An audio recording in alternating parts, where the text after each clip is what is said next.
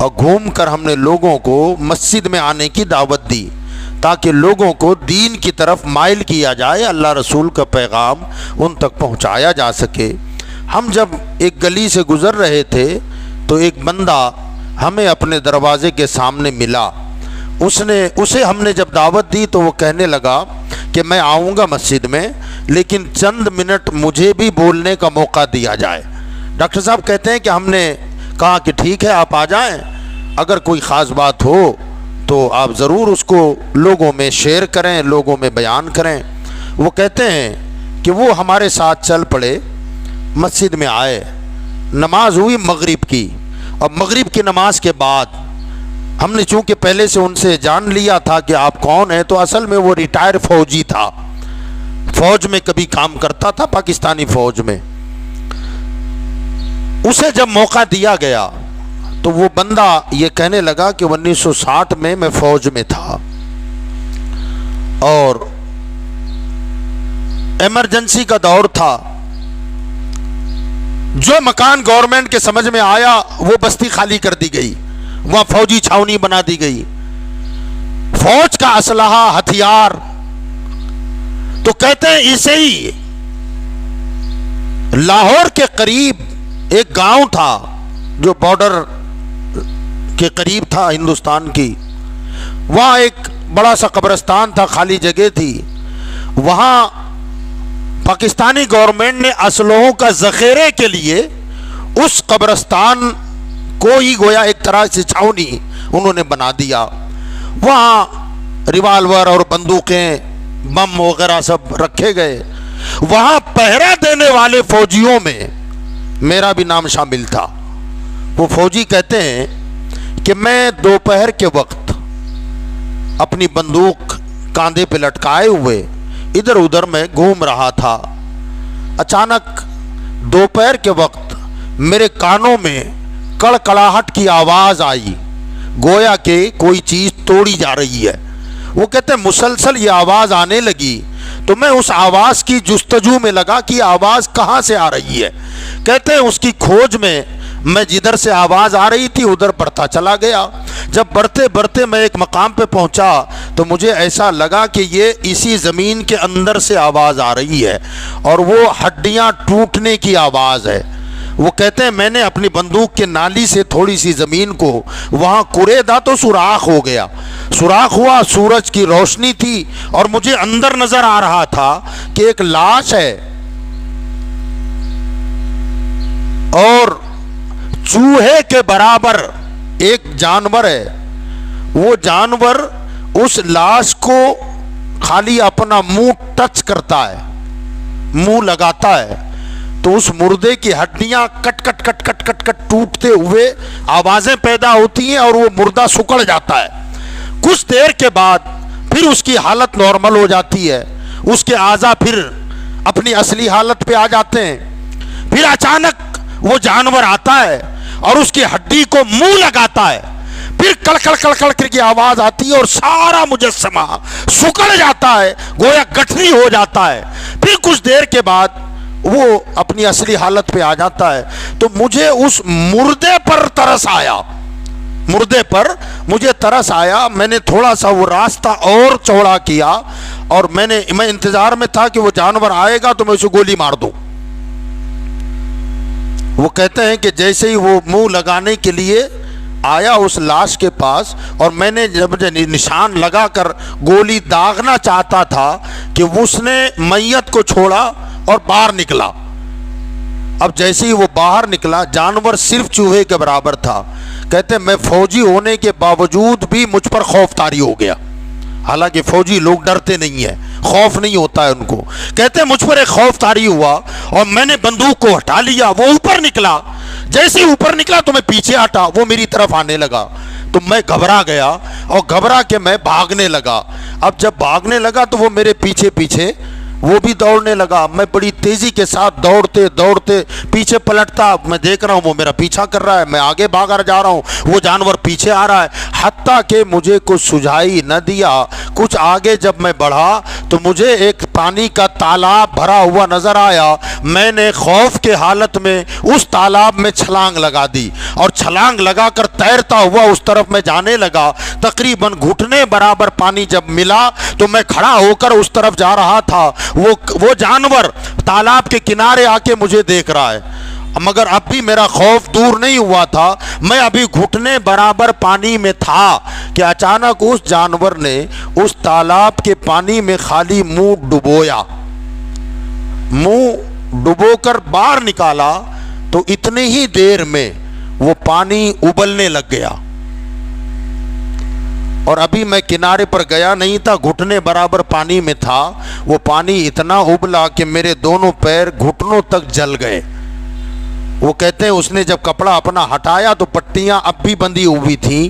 وہ کہتا ہے کہ اب تک میرے پیروں سے اس کی جلن نہیں گئی ہے. ذرا آپ سوچیں یہ واقعہ یہاں ہو گیا. جانور نے خالی اس تالاب میں منہ ڈالا تو اس کی حدت اور گرمی کا یہ عالم کہ پانی ابلنے لگ گیا.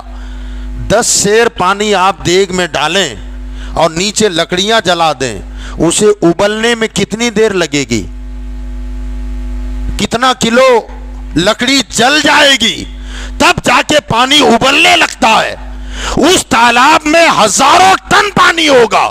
وہ قبر میں عذاب کے لیے جو جانور مسلط ہوا تھا اس نے خالی ہزاروں ٹن پانی میں منہ ٹچ کیا تو یک بیک پانی ابلنے لگا. ذرا سوچو جس لاش پر وہ مسلط تھا اس میت کی کیا حالت ہوگی. نوجوانوں یاد رکھو قبر میں کوئی نہیں آئے گا ہمارے ساتھ، وہاں ہمارے نیک اعمال ہی کام لگیں گے. آج ہم دھڑلے سے نمازیں چھوڑ رہے ہیں، جھوٹ بول رہے ہیں، غیبت کر رہے ہیں، شرابیں پی رہے ہیں، جوا کھیل رہے ہیں، گالی گلوچ کر رہے ہیں. یہ سارا حساب ہمیں قبر میں اس کا چکتا کرنا پڑے گا. یہ سارا عذاب ہمیں قبر میں جاتے ہی بھگتنا پڑے گا. تو یاد رکھیے گا قبر کا عذاب یہ تو ایک ہلکی جھلک جو اللہ نے دکھا دی، ورنہ اندر کیا کیا ہوتا ہے یہ تو اللہ بہتر جانتا ہے، اللہ کے رسول بہتر جانتے ہیں. حضور صلی اللہ علیہ وسلم نے ہمیں اور آپ کو آگاہ کیا ہے.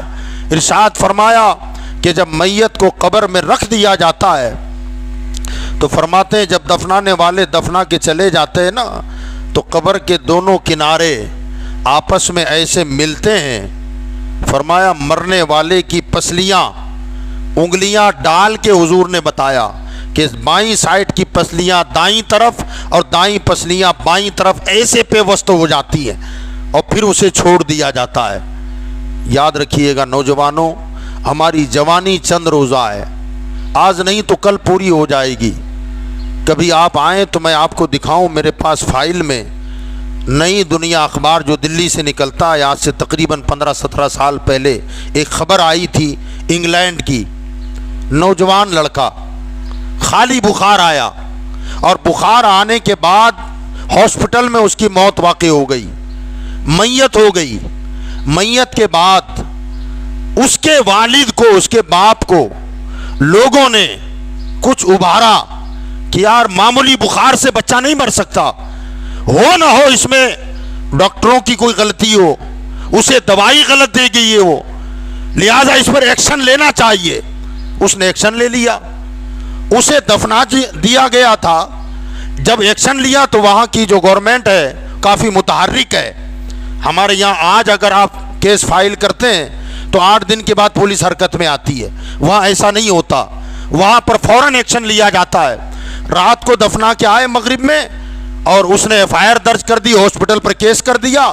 دوسرے دن صبح ڈاکٹروں سمیت پولیس کی ٹیم قبرستان آ گئی اور آ کر کے کہا کہ بھئی اب اس قبرستان سے اس قبر سے میت کو نکالا جائے گا، اس کی باقاعدہ رپورٹ تیار ہوگی اور وہ ساری کارروائی کی جائے گی.